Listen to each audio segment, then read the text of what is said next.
नश्वर है। एक बार कवीश्वर श्री वाल्मीकि जी महाराज और कपीश्वर श्री बजरंगबली जी महाराज, तो राम कथा कहने का तो जैसे मैंने आपको बताया उनका ही काम है। हमारा काम तो है अति अपार जी सरितवर जेवर सेतु कराई, चढ़ी पिपीली की परम लघु बिन श्रम पार ही जाए।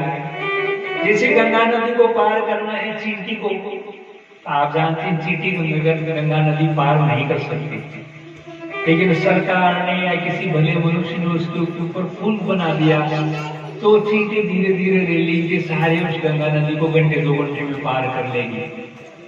वैसे तुलसी दास जी महाराज कहते हैं भगवान राम के जो पहले के बड़े बड़े संत महात्माओं के बनाए हुए जो ग्रंथ है, उन्हीं ग्रंथों की सहायता से हम तो अपना सत्संग लाभ लेने के लिए। तो एक बार भगवान श्री रामचंद्र जी के दरबार में श्री हनुमान जी महाराज प्रभु की चरण सेवा कर रहे थे, तो भगवान राम ने कहा हनुमान राम कथा सुना करो। हनुमान जी महाराज ने कहा प्रभु मैं तो आपके पास ही बैठा रहता हूँ सारे दिन, फिर मुझे राम कथा सुनने की क्या आवश्यकता है। राम जी ने कहा सुनो तो सही।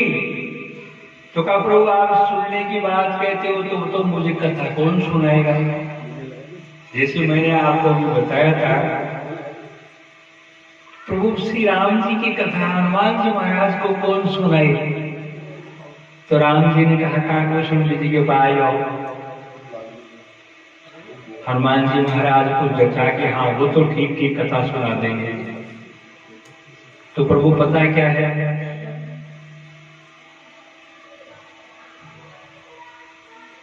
गिरि सुमेर सुंदर एक भूरी, गिरि सुमेर उत्तर दिशि दूरी, नील सैल एक सुंदर भूरी, तासु कनकमय शिखर सुहाए, चारि चारु भूरे मन भाई। काकभूषण जी कहाँ रहते हैं, सुमेरु पर्वत से बहुत दूर उत्तर के अंदर में एक नीला पहाड़ है, उस पहाड़ के 4 शिखर है और उन 4 शिखरों के ऊपर में एक एक पेड़ है, बट पीपर पाकरी रसाला।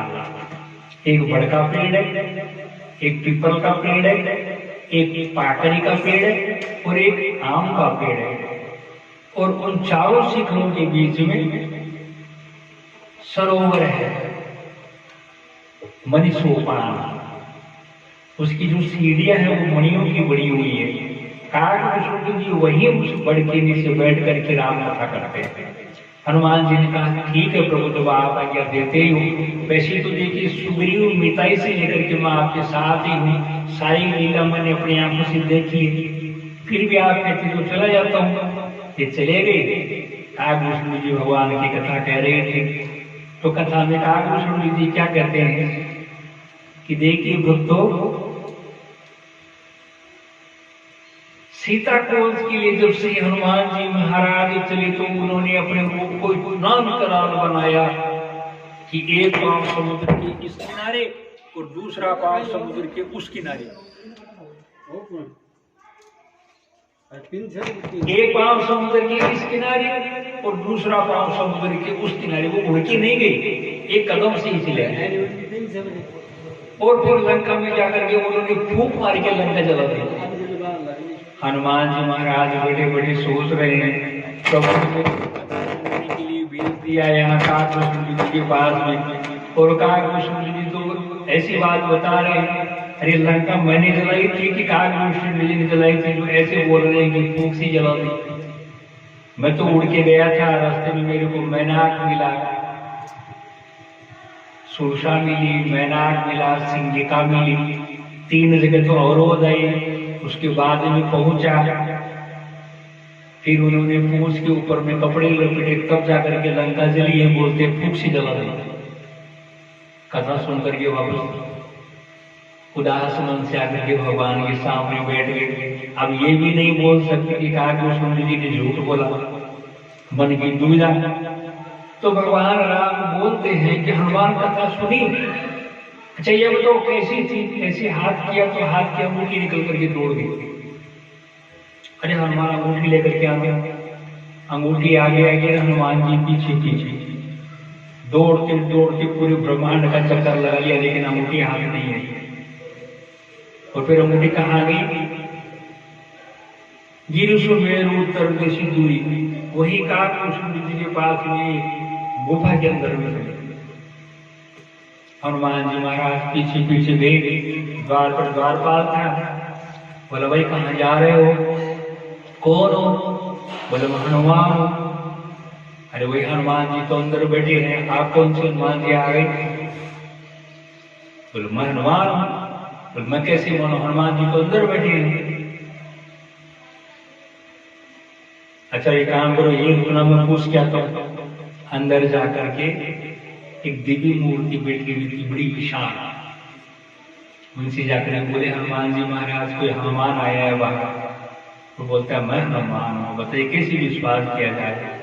तो बोले भैया वो हनुमान ही है, उसको कुछ कहा तो नहीं, अपमान तो नहीं किया, ज्यादा तो नहीं किया, एक बार रोक दिया, बोले ऐसे मत करो, तो अंदर लेकर द्वारपाल जाकर के बोला मुझे क्षमा करें, मैं आपको पहचान नहीं पाया, चलिए अंदर चलिए। हनुमान जी गई, अपने जैसा ही बहुत विशाल स्वरूप देखा, हाथ जोड़े, आप कौन है? बोले मैं हनुमान। हनुमान तो मैं भी हनुमान ही हूँ। बोले हाँ तुम भी हनुमान हो, मैं भी हनुमान हूँ, लेकिन मैं कौन सा हनुमान बताओ तेरे को? काकभूषण जी ने बताया था ना कि एक पैर इस किनारे पर, दूसरा पैर उस किनारे पर, वो हनुमान हूं, फूंक से लंका मनी जलाई थी, समझ गए? अच्छा तुम्हारी अंगूठी लेने के लिए आए हो, वो वहां बैठी है मुनि, उस गए कुंड है, उस कुंड में आपकी अंगूठी जाकर के ले जाओ। संत महात्मा ने कहा हनुमान जी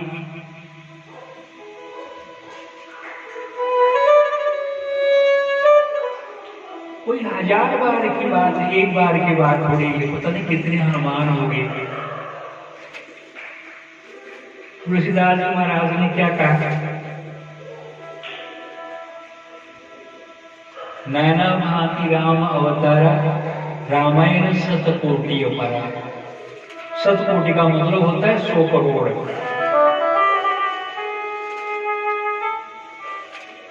100 करोड़ रामायण है।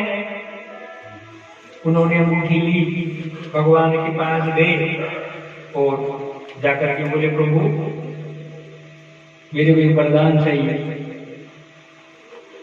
राम जी बोले आज तक मैंने जितनी बार भी कहा हनुमान कुछ मांग लो, कभी नहीं मांगा, आज क्या आवश्यकता आ गई?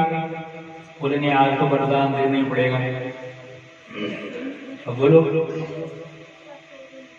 तो हनुमान जी महाराज ने वरदान मांगा, जहां जहां भी आपकी कथा हो, यत्र यत्र रघुनाथ कीर्तन तत्र तत्र कृतमस्तकांजलि, बाष्पवारी परिपूर्ण लोचनं मारुति नमत राक्षसान्तकम्। ये बात सुनकर के भगवान श्री राम जी चुप हो गए। तो सीता मैया ने कहा प्रभु आपका प्यारा भक्त आपसे एक छोटा सा वरदान राम कथा का ही तो मांग रहा है। बोले जो मांग रहा है मैं समझ रहा हूं, ये क्या मांग रहा है? बोले क्या मांग रहा है हनुमान? बोले एक साथ में करोड़ों शरीर मांग रहा है। यत्र यत्र रघुनाथ कीर्तन तत्र तत्र कृतमस्तकाले, हाथ जोड़ करके आंखों से प्रेमांसु बहाते हुए अर्ध मिलन नेत्रों से भगवान श्री राम जी की कथा सुनते हैं। चाहे कहीं पर भी हो भगवान राम जी की कथा, वो सह शरीर हमें दिखाई नहीं देते हैं, लेकिन तुलसीदास जी महाराज कहते हैं सब जगह।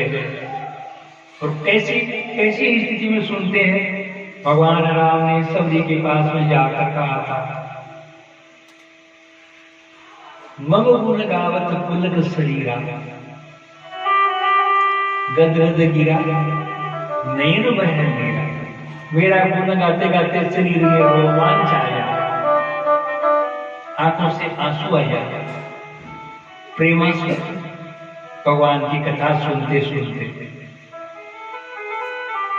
तो हनुमान जी महाराज ने श्री रामचंद्र प्रभु से ऐसा दुर्लभ वरदान मांगा कि जहां जहां भी आपकी कथा हो वहां वहां मैं सिर शरीर बैठ करके आपकी कथा सुनूं।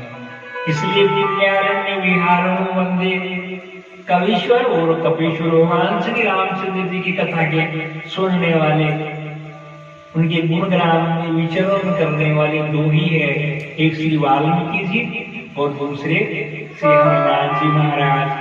बोले श्री बालाजी महाराज की जय।